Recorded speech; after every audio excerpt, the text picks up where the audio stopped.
Command Performance USA, the greatest entertainers in America as requested by you, the fighting men of the United States Armed Forces throughout the world. Command Performance. Presented this week and every week till it's over there.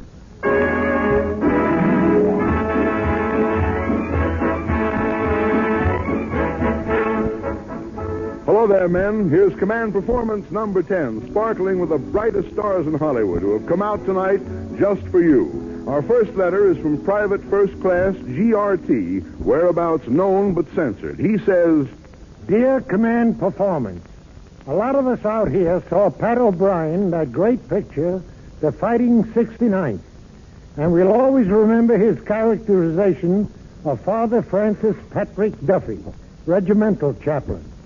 Well, maybe it's just our imagination, but we've got a chaplain here who reminds us a lot of Pat O'Brien. Do you suppose you could get Pat to come on and say a few words for us? What do you think, buddy? Here he is, one of the entertainment industry's biggest names, and a guy with a heart to match. Pat O'Brien.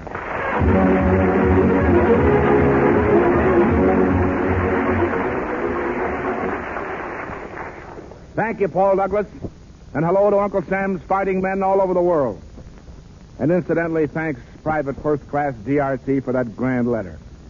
I suppose all of you at one time or another have heard of the Hollywood agent, the man who represents the artist and for this earns 10% of the performer's salary. Well, on Command Performance, there's no 10% for the agent, no 90% for the stars, just 100% for you. Here's our first letter. And you better listen sharply, because it's about the size of a fast telegram. From Jose Field, Puerto Rico. Dear sir, I would like to request Sammy Kaye to sing Dear Mom, please, for my own dear mom. Thank you. Private M.R. Only an American soldier could say so much in so few words. And here's your answer. Sammy Kaye with his orchestra and Dear Mom. Thank you. Thank you, Sammy Kaye and Company. Now our weekly ration of news from the sporting world, presented by that popular man about town and former light heavyweight boxing champion of the world, Slapsy Maxie Rosenblum.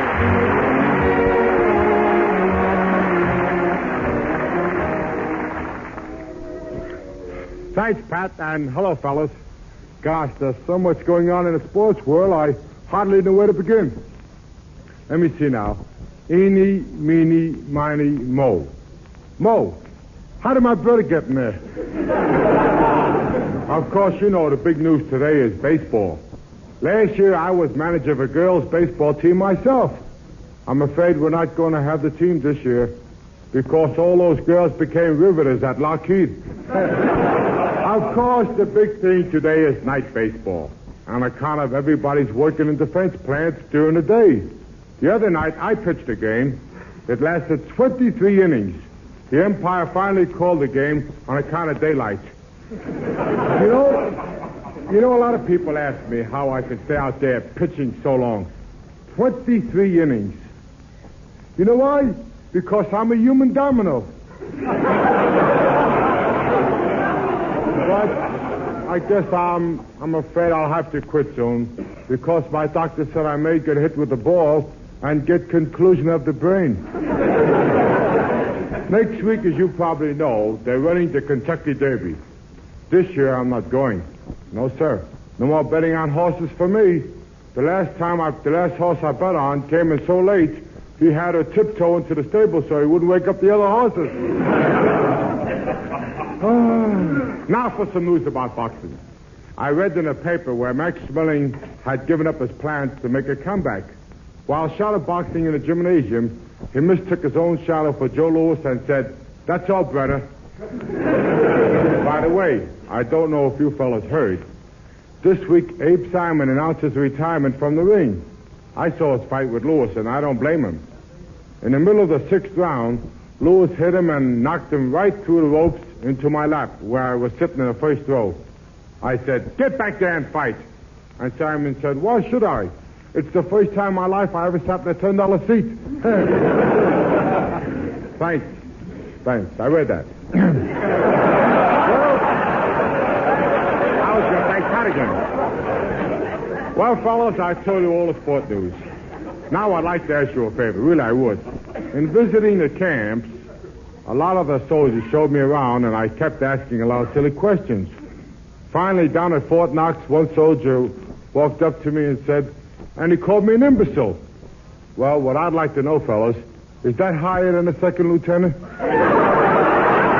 Well, I want to thank everyone for giving me this opportunity to say hello, and good luck to you all. So long.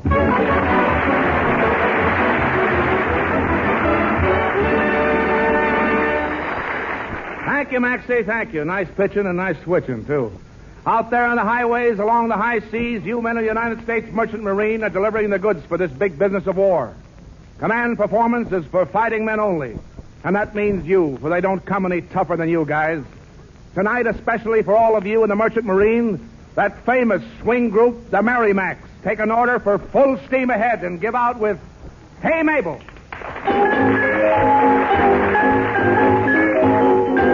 When she's walking down the street, all the boys yell mighty sweet. Hey, Mabel, wait for me. When she wears that diamond ring, all the boys begin to sing. Hey, Mabel, wait for me. She's as popular as a gal can be, a household name in every family. But the one she wants so bad ain't the guy who yells like that. Hey, Mabel, wait for me. There's a girl who lives next door to me. She's got the fellas all of a tree. They go for her in a great big way, but she won't give 'em a tumble. And here is what she'll say. When I'm walking down the street, all the boys yell mighty sweet. Hey, Mabel! Yeah. Wait for me! When I wear that diamond ring, all the boys begin to sing. Hey, Mabel! Wait for me! She's as popular as a gal can be, a household name in every family. But the one I want so bad ain't the guy who yells like mad. Hey, Mabel! Wait for me! When she's walking down the street, all the boys yell so sweetly. Hey, Mabel, listen to me, Mabel, wait for me. When she wears a diamond ring, all the boys start singing. Hey, Mabel, listen to me, Mabel, wait for me. She is just as popular as a gal can be, and she has a wonderful personality. But the one she wants so bad ain't the guy who yells like mad. Hey, hey, Mabel, wait up, wait up, wait up, wait up for me.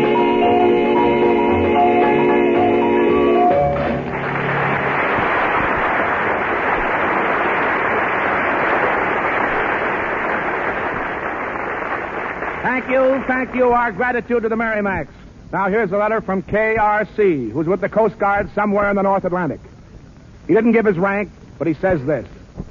Dear Command Performance, our gang hardly believed it at first when you said right to Command Performance and the big stars will answer your request, but you're doing it, and no box tops either. And so here I am requesting Frank Morgan. We'll all be looking forward to... Excuse me, Pat. May I intrude? Well, if it isn't John Conte.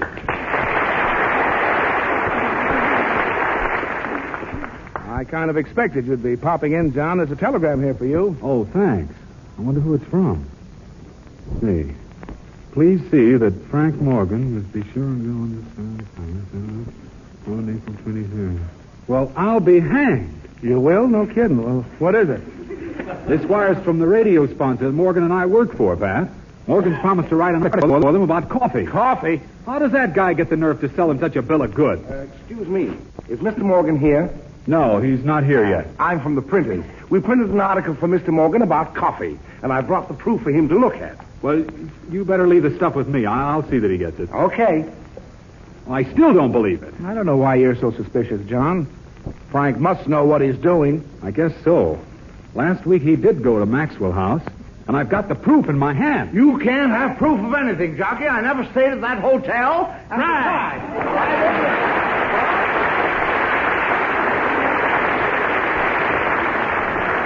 Now, listen, fellas, I don't know what you're trying to hang on me, but I swear I got those towels for a press. Frank, we're not talking about towels. You're not? No, I got a wire about the article you promised to write. And here's the proof from the printers. Oh, article, proof. Oh, yes, let's see that, Cockney. Maxwell House Coffee and Authoritative Investigation. If you'd willing. Oh, no. Oh, no. You can't try to pin that on me. What? Gee, this is interesting. Oh, hello, Meredith Wilson. Hello. Oh, stop it. What about the article, Frank? Yes. In conclusion, I would say this coffee is the finest coffee blend ever put on the market, and its flavor is enhanced by the regular grind and the drip, Frank Morgan.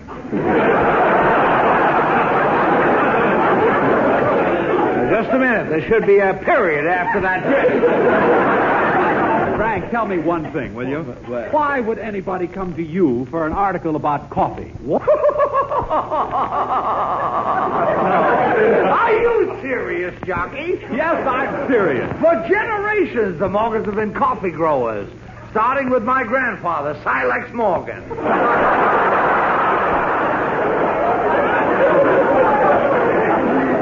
Trickling down through my Aunt Filter. And settling on the grounds of my Uncle Java. I'm losing my grip, fellas. Did your ancestors just raise coffee beans? No. My family have long been exponents of scientific agriculture, raising every conceivable kind of vegetables, and the name of Morgan is synonymous with crop.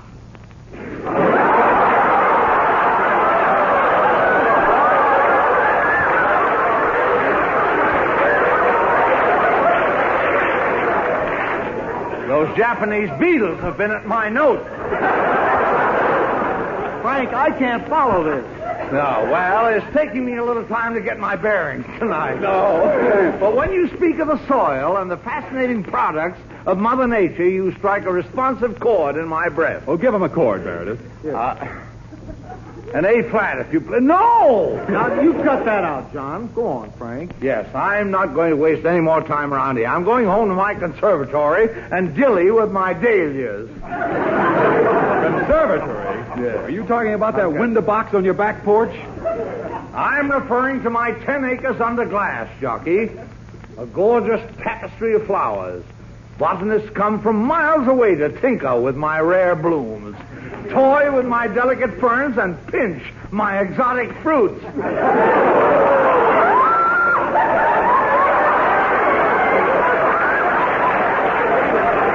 do you do with all that stuff? Well, it's my sole recreation these days. Every morning I get up early while the dew still sparkles on the grass, and in my bare feet I wander slipshod through the cowslips. And I'm glad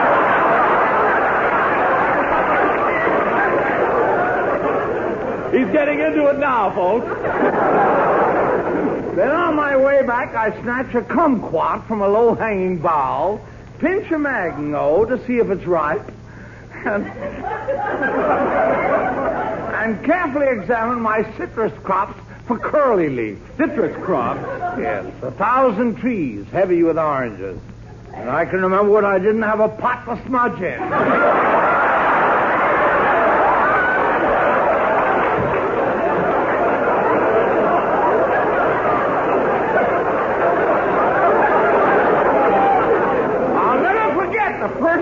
Orchid I tried to raise. Yes?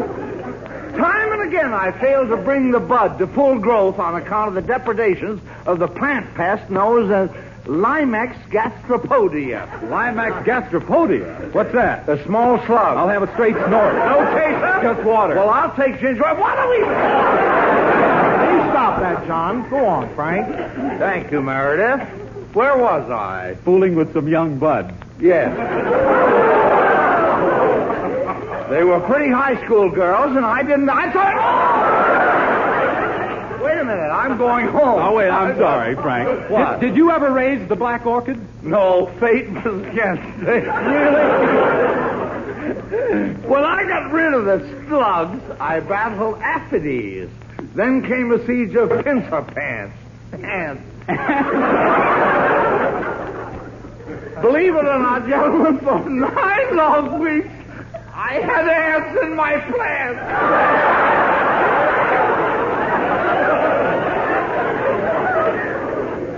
I finally gave up in disgust and went on to some other experiments. Oh, I know just how it feels, boy. Back in Mason City, we had some skunk cabbage on the South 40, and it drove us all... Oh, silence! Sure.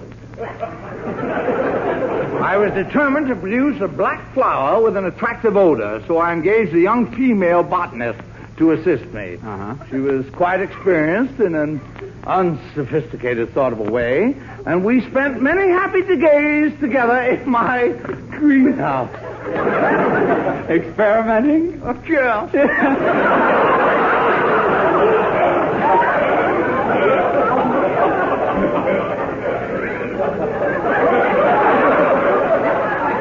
She was a pretty little thing, always neatly dressed in a garden costume as she worked on hybrids. Bloom. Well, she wore shorts, but you could... Oh, bloom! You mean flowers? Yes, the flowers. Certainly. Soon came the eventful day when I finally developed the black rose. I won the first prize. Hold it. I was waiting for that. Oh, you were? You say you developed the black rose? Well, I was one of the first. I did, didn't I? You did not. Oh. The black rose was developed by Father Richard, He did? better known as the Padre of the Roses at Santa Barbara Mission. Oh, Father Baba. When the blue carnation first bloomed, I was the one... You had nothing to do with it. That was Burbank. It was, Burbank. Yeah. Glendale, Pomona. Well, I Meredith. Can't think of anything, Frank. No. You know about, botany? Cottony? Flintney. Well, then I guess I won't bore you. No, you with my don't, little, Frank. Let off a lot of steam here tonight about raising flowers. Now tell us one thing you've experimented with. Now, look here, my forward young bumpkin. I'm not going to stand around. Frank, for my sake. Well, all right. Jockey, inasmuch as you're so familiar with plant raising, possibly you've heard about my experiment with the common forget-me-not and the bachelor button. No, I haven't. Oh, you haven't? Well, then I can speak freely. I've recorded in the annals of the American Horticultural Society, you'll find a complete record of how I toiled ceaselessly to graft the bachelor's button onto the forget-me-not. Did you finally do it, Frank? I did, my boy. And what was the result? Zippers. Well, so long.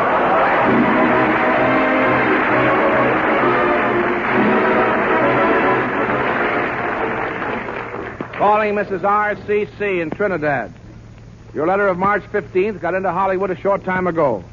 That work that you and your husband and brother are doing down there as American civilians is what makes all of us 130 million fighting Americans, whether we're in uniform, overalls, or business suits. It's a pleasure of command performance to send you, the United States Volunteer Corps in Trinidad, Miss Frances Langford with 6 hits and a miss and the song Embraceable You.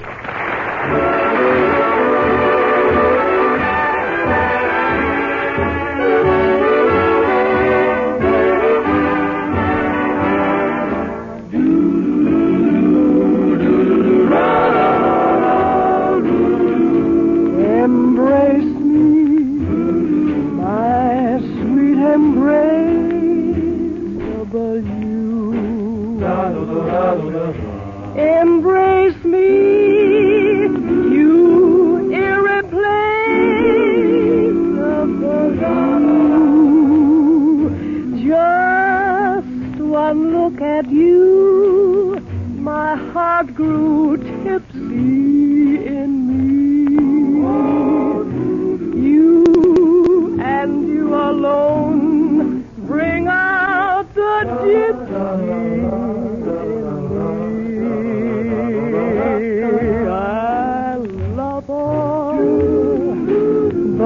many charms about you.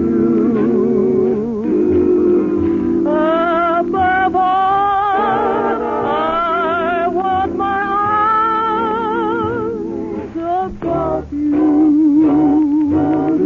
Don't be a naughty baby.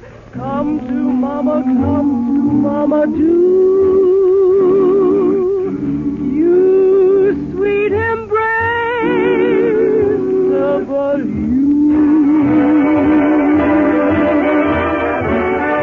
I love all the many charms about you. Above all, I want my arms about you. Don't be a naughty baby. Come to your mama, do. You sweet embrace about you.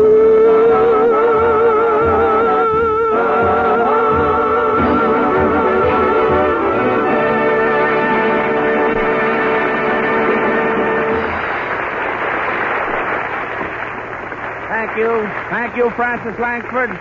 And now for the fighting men everywhere, we give you George Burns and Gracie Allen.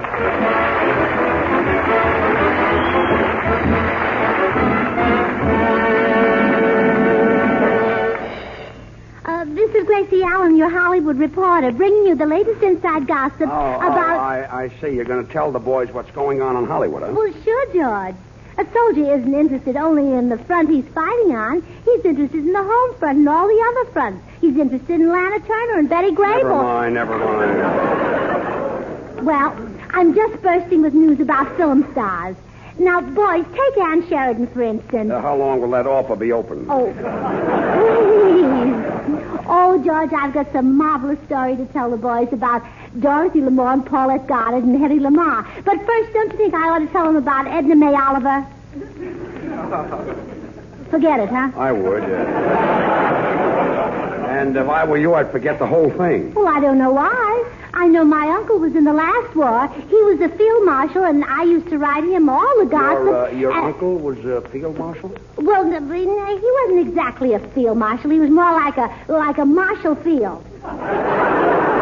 Marshall Field? Well, sort of between a Marshall Field and a court plaster. Huh? Well, what I mean is, every time he was plastered, he got court-martialed.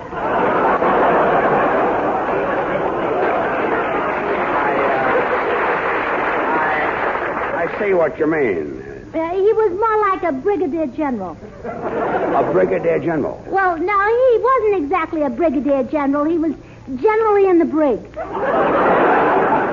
He probably was the second lieutenant. That's what he was, the second lieutenant. Yeah. And he liked all the gossip about Hollywood. Yeah, that's why I know the boys will like it.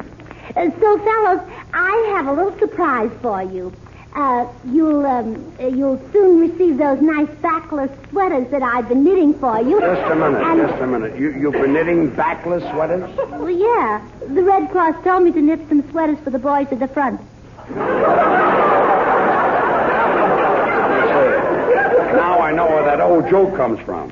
I see you're back from the front. Oh, please. Well, it's bad, but it's all. Well, now here's a piece of scandal, fellas.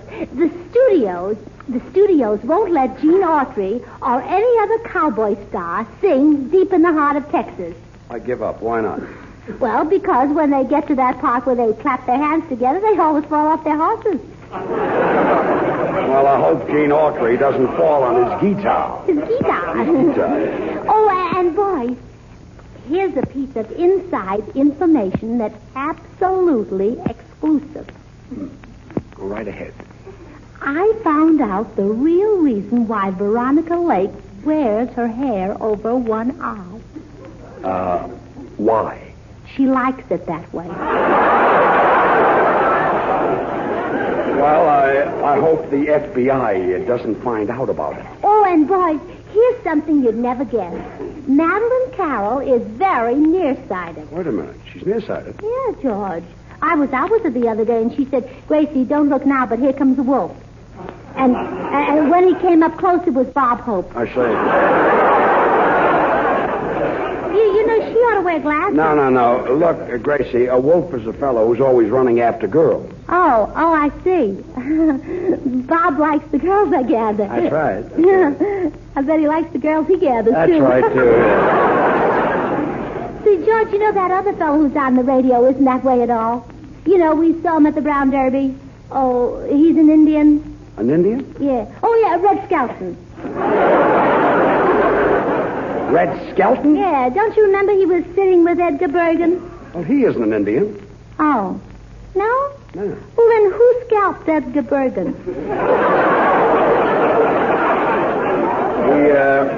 He went to an army barber. Oh. Well, anyway, boys, this gossip about Red Skelton is that he had to give up playing the cello. Well, why? Well, his landlady wouldn't let him take it up to his room unless he married it. Oh, and fellas, if you ever meet Irene Dunn, there's something I want to tell you about Irene Dunn. By the way, Gracie, what's Irene Dunn doing? Done doing? Dodge, what kind of English is that? What English is that? I says, what's Irene Dunn doing? You mean, what's Irene Dunn?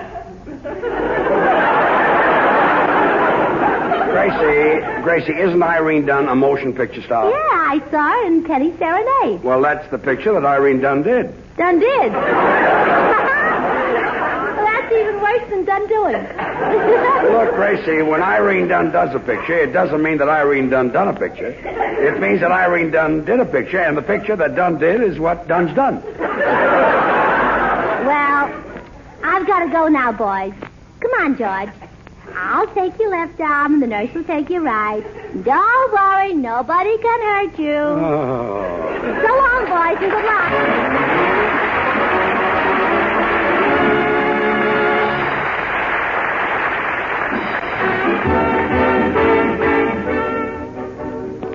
Well, fellas, that's it for this time.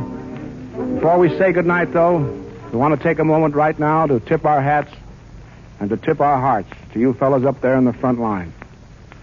This is Pat O'Brien saying so long to each and every member of Uncle Sam's Armed Forces. And by the way, if you happen to bump into a certain paper hanger, give him a little paste just for me, will you?